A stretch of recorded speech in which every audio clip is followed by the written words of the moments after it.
Hi friends, ಹೇಗಿದ್ದೀರಾ ಎಲ್ಲ? ಚೆನ್ನಾಗಿದ್ದೀರಾ ಅಂತ ಅಂದ್ಕೊಳ್ತೀನಿ. ಈ ಚಳಿಗೆ ಬಿಸಿ ಬಿಸಿಯಾಗಿ ಖಾರವಾಗಿ ಏನಾದರೂ ತಿನ್ನಬೇಕು ಅಂತ ಅನ್ನಿಸ್ದಾಗ ಇದನ್ನು ಮಾಡ್ಕೊಳ್ಳಿ, ಚೆನ್ನಾಗಿರುತ್ತೆ. ಇದನ್ನು ನೀವು ಮಧ್ಯಾಹ್ನ ಊಟಕ್ಕೆ ಇಲ್ಲಾಂದರೆ ರಾತ್ರಿ ಊಟಕ್ಕೂ ಸಹ ಮಾಡ್ಕೊಳ್ಬೋದು. ಹಾಗಾದರೆ ಬನ್ನಿ ತಡ ಮಾಡದೆ ರೆಸಿಪಿನ ಶುರು ಮಾಡೋಣ. ಇದನ್ನು ಮಾಡಲಿಕ್ಕೆ ಮೊದಲು ನಾನಿಲ್ಲಿ ಒಂದು ಕಡಾಯಿಗೆ ಸ್ವಲ್ಪ ಎಣ್ಣೆನ ಹಾಕ್ಕೊಳ್ತಾ ಇದ್ದೀನಿ. ಒಂದು 3ರಿಂದ 4 ಚಮಚ ಆಗುವಷ್ಟು ಎಣ್ಣೆನ ಹಾಕ್ಕೊಳ್ಳಿ. ಎಣ್ಣೆ ಚೆನ್ನಾಗಿ ಬಿಸಿ ಆಗ್ತಿದ್ದಂಗೆ ಇದಕ್ಕೆ ನಾನಿಲ್ಲಿ ಮೀಡಿಯಮ್ ಸೈಜಿನ 2 ಈರುಳ್ಳಿನ ಹಾಕ್ಕೊಳ್ತಾ ಇದ್ದೀನಿ. ಹಾಗೆಯೇ ಒಂದು ಹಸಿರು ಮೆಣಸಿನಕಾಯಿನ ಮಧ್ಯಕ್ಕೆ ಸೀಳಿ ಹಾಕ್ಕೊಳ್ತಾ ಇದ್ದೀನಿ. ಇವಾಗ ಈರುಳ್ಳಿ ಎಲ್ಲ ಸ್ವಲ್ಪ ಸಾಫ್ಟ್ ಆಗುವವರೆಗೂ ಉರಿನ ಪೂರ್ತಿಯಾಗಿ ಲೋ ಫ್ಲೇಮ್ನಲ್ಲೇ ಇಟ್ಟು ಬೇಯಿಸ್ಕೊಳ್ಳಿ. ಈ ರೆಸಿಪಿಗೆ ಈರುಳ್ಳಿ ಸ್ವಲ್ಪ ಜಾಸ್ತಿ ಅನ್ನೋಂಗಿದ್ರೆ ಚೆನ್ನಾಗಿರುತ್ತೆ. ನೋಡಿ, ಈ ರೀತಿಯಾಗಿ ಈರುಳ್ಳಿ ಎಲ್ಲ ಪೂರ್ತಿಯಾಗಿ ಸಾಫ್ಟ್ ಆದಮೇಲೆ ಇವಾಗ ನಾನಿಲ್ಲಿ ಮೀಡಿಯಮ್ ಸೈಜಿನ 2 ಟೊಮೆಟೊನ ಹಾಕ್ಕೊಳ್ತಾ ಇದ್ದೀನಿ. ಟೊಮೆಟೊನ ಅಷ್ಟೇ ಸ್ವಲ್ಪ ಜಾಸ್ತಿ ಅನ್ನೋಂಗೆ ಹಾಕ್ಕೊಳ್ಳಿ. ಟೊಮೆಟೊ ಬದಲಾಗಿ ಲಾಸ್ಟಲ್ಲಿ ಲಿಂಬೆಹಣ್ಣಿನ ರಸನೂ ಸಹ ನೀವು ಇಲ್ಲಿ ಹಾಕ್ಕೊಳ್ಬೋದು. ಇವಾಗ ಟೊಮೆಟೊ ಎಲ್ಲ ಪೂರ್ತಿಯಾಗಿ ಸಾಫ್ಟ್ ಆಗೋವರೆಗೂ ಊರಿನ ಪೂರ್ತಿಯಾಗಿ ಲೋ ಫ್ಲೇಮ್ನಲ್ಲೇ ಇಟ್ಟು ಬೇಯಿಸ್ಕೊಳ್ತಾ ಇದ್ದೀನಿ. ಇವಾಗ ನೋಡ್ತಾ ಇರ್ಬೋದು, ಟೊಮೆಟೊ ಎಲ್ಲ ಚೆನ್ನಾಗಿ ಬೆಂದಾಗಿದೆ. ಇವಾಗ ಸ್ಪೂನಿನ ಸಹಾಯದಿಂದ ಈ ರೀತಿಯಾಗಿ ಸ್ಮ್ಯಾಶ್ ಮಾಡ್ಕೊಳ್ತಾ ಇದ್ದೀನಿ. ಈ ರೀತಿಯಾಗಿ ಮಾಡೋದ್ರಿಂದ ಟೊಮೆಟೊ ಅಲ್ಲಿರುವಂಥ ಹುಳಿ ಎಲ್ಲ ಚೆನ್ನಾಗಿ ಬಿಟ್ಕೊಳ್ಳುತ್ತೆ. ಇವಾಗ ನಾನಿಲ್ಲಿ ಇದಕ್ಕೆ 3 ಮೊಟ್ಟೆನ ಒಡೆದು ಹಾಕ್ಕೊಳ್ತಾ ಇದ್ದೀನಿ. ನಾನಿಲ್ಲಿ ಒಂದು ಹೊತ್ತಿಗೆ ಇಬ್ಬರಿಗಾಗುವಷ್ಟು ಮಾಡಿ ತೋರಿಸ್ತಾ ಇದ್ದೀನಿ. ನೀವು ಸ್ವಲ್ಪ ಜಾಸ್ತಿ ಜನಕ್ಕೆ ಮಾಡ್ಕೊಳ್ಳೋ ಹಾಗಿದ್ರೆ ಎಲ್ಲ ಇಂಗ್ರೀಡಿಯೆಂಟ್ಸನ್ನು ಸ್ವಲ್ಪ ಜಾಸ್ತಿ ಅನ್ನೋಂಗೆ ಹಾಕ್ಕೊಳ್ಳಿ.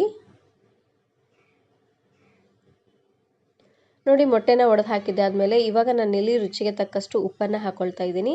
ಹಾಗೆಯೇ ಒಂದು ಅರ್ಧ ಚಮಚ ಆಗುವಷ್ಟು ಕಾಳು ಮೆಣಸಿನ ಪುಡಿನ ಹಾಕ್ಕೊಳ್ತಾ ಇದ್ದೀನಿ. ಹಾಗೆಯೇ 1/4 ಚಮಚ ಆಗುವಷ್ಟು ಅರಿಶಿನ ಪುಡಿ, ಹಾಗೆಯೇ ಒಂದು 1/4 ಚಮಚ ಆಗುವಷ್ಟು ಅಚ್ಕಾರದ ಪುಡಿ, ಹಾಗೆಯೇ ಒಂದು ಅರ್ಧ ಚಮಚ ಆಗುವಷ್ಟು ಶುಂಠಿ ಬೆಳ್ಳುಳ್ಳಿ ಪೇಸ್ಟನ್ನು ಹಾಕ್ಕೊಳ್ತಾ ಇದ್ದೀನಿ. ಎಲ್ಲವನ್ನು ಹಾಕ್ಕೊಂಡಾದ್ಮೇಲೆ ಚೆನ್ನಾಗಿ ಇದನ್ನು ಮಿಕ್ಸ್ ಮಾಡ್ಕೊಳ್ಬೇಕು. ಕಾಳು ಮೆಣಸಿನ ಪುಡಿನ ಸ್ವಲ್ಪ ಜಾಸ್ತಿ ಅನ್ನೋಂಗೂ ಹಾಕ್ಕೊಂಡ್ರು ಚೆನ್ನಾಗಿರುತ್ತೆ, ಸ್ವಲ್ಪ ಖಾರವಾಗಿ. ಮೊಟ್ಟೆನ ಪೂರ್ತಿಯಾಗಿ ಬೇಯಿಸ್ಕೊಳ್ಳೋದೇನು ಬೇಡ, ಸ್ವಲ್ಪ ಹಸಿ ಇರುವಾಗಲೇ ಇದಕ್ಕೆ ಅನ್ನನ ಹಾಕ್ಕೊಳ್ಬೇಕು. ಈ ರೀತಿಯಾಗಿ ಮಾಡೋದ್ರಿಂದ ಎಲ್ಲ ಅನ್ನಕ್ಕೂ ಚೆನ್ನಾಗಿ ಮೊಟ್ಟೆ ಎಲ್ಲ ಅಂಟ್ಕೊಳ್ಳುತ್ತೆ. ಹಾಗಾಗಿ ನೋಡಿ, ಇವಾಗ ಸ್ವಲ್ಪ ಹಸಿಯಾಗೇ ಇದೆ. ಇವಾಗ ನಾನಿಲ್ಲಿ ಅನ್ನನ ಹಾಕ್ಕೊಳ್ತಾ ಇದ್ದೀನಿ. ಅನ್ನನ ಆದಷ್ಟು ಉದುದ್ರಾಗಿ ಮಾಡ್ಕೊಳ್ಳಿ, ಚೆನ್ನಾಗಿರುತ್ತೆ.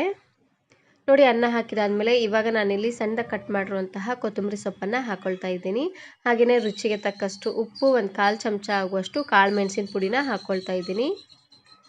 ಎಲ್ಲವನ್ನು ಹಾಕ್ಕೊಂಡಾದ್ಮೇಲೆ ಇವಾಗ ಚೆನ್ನಾಗಿ ಇದನ್ನು ಮಿಕ್ಸ್ ಮಾಡ್ಕೊಳ್ಬೇಕು. ಉರಿನ ಪೂರ್ತಿಯಾಗಿ ಲೋ ಫ್ಲೇಮ್ನಲ್ಲೇ ಇಟ್ಟು ಒಂದು 2ರಿಂದ 3 ನಿಮಿಷವರೆಗೂ ಚೆನ್ನಾಗಿ ಈ ರೀತಿಯಾಗಿ ಮಿಕ್ಸ್ ಮಾಡ್ಕೊಳ್ತಾನೆ ಬೇಯಿಸ್ಕೊಳ್ಬೇಕು. ಯಾಕಂದರೆ ಮೊಟ್ಟೆ ಸ್ವಲ್ಪ ಹಸಿಯಾಗೇ ಇದೆ ನೋಡಿ, ಹಾಗಾಗಿ ಮೊಟ್ಟೆ ಎಲ್ಲ ಚೆನ್ನಾಗಿ ಅನ್ನಕ್ಕೆ ಅಂಟ್ಕೊಂಡು ಬೇಯಬೇಕು ನೋಡಿ. ಹಾಗಾಗಿ ಈ ರೀತಿಯಾಗಿ ಲೋ ಫ್ಲೇಮ್ನಲ್ಲೇ ಇಟ್ಟು ಮಿಕ್ಸ್ ಮಾಡ್ಕೊಳ್ತಾನೆ ಬೇಯಿಸ್ಕೊಳ್ಬೇಕು. ಮೊದಲೇ ನಾವು ಮೊಟ್ಟೆನ ಕರೆಕ್ಟಾಗಿ ಚೆನ್ನಾಗಿ ಬೇಯಿಸಿಟ್ಕೊಂಡ್ಬಿಟ್ರೆ ಅನ್ನದ ಜೊತೆ ಅಂಟ್ಕೊಳ್ಳೋದಿಲ್ಲ. ಪೂರ್ತಿ ಮೊಟ್ಟೆ ಸಪ್ರೇಟ್ ಆಗಿಬಿಡುತ್ತೆ, ಹಾಗೆಯೇ ಅನ್ನ ಸಪ್ರೇಟ್ ಆಗಿಬಿಡುತ್ತೆ. ಹಾಗಾಗಿ ನೋಡಿ, ಚೆನ್ನಾಗಿ ಇದನ್ನು ಮಿಕ್ಸ್ ಮಾಡಿದಾದ್ಮೇಲೆ ಆದಷ್ಟು ಬಿಸಿ ಇರುವಾಗಲೇ ಇದನ್ನು ಸರ್ವ್ ಮಾಡ್ಕೊಳ್ಳಿ, ಚೆನ್ನಾಗಿರುತ್ತೆ. ಈ ಚಳಿಗೆ ಬಿಸಿ ಬಿಸಿಯಾಗಿ ಖಾರವಾಗಿ ಏನಾದರೂ ತಿನ್ನಬೇಕು ಅಂತ ಅನ್ನಿಸ್ದಾಗ ಈ ರೀತಿಯಾಗಿ ಮೊಟ್ಟೆ ರೈಸನ್ನು ಮಾಡ್ಕೊಳ್ಳಿ, ಚೆನ್ನಾಗಿರುತ್ತೆ. ಇದನ್ನು ನೀವು ಮಕ್ಕಳ ಲಂಚ್ ಬಾಕ್ಸ್ಗೂ ಸಹ ಮಾಡಿ ಕಟ್ಬೋದು. ಇದ್ರ ಮೇಲ್ಗಡೆ ಸ್ವಲ್ಪ ಹಸಿ ಈರುಳ್ಳಿನ ಉದುರಿಸಿ ತಿನ್ನಿ, ತುಂಬಾ ಚೆನ್ನಾಗಿರುತ್ತೆ ಅಂತಲೇ ಹೇಳ್ಬೋದು. ಈ ವಿಡಿಯೋ ಇಷ್ಟ ಆದರೆ ಈಗಲೇ ಒಂದು ಲೈಕ್ ಬಟನನ್ನು ಕ್ಲಿಕ್ ಮಾಡಿ, ಫ್ರೆಂಡ್ಸ್ ಆ್ಯಂಡ್ ಫ್ಯಾಮಿಲಿ ಜೊತೆಗೆ ಶೇರ್ ಮಾಡಿ.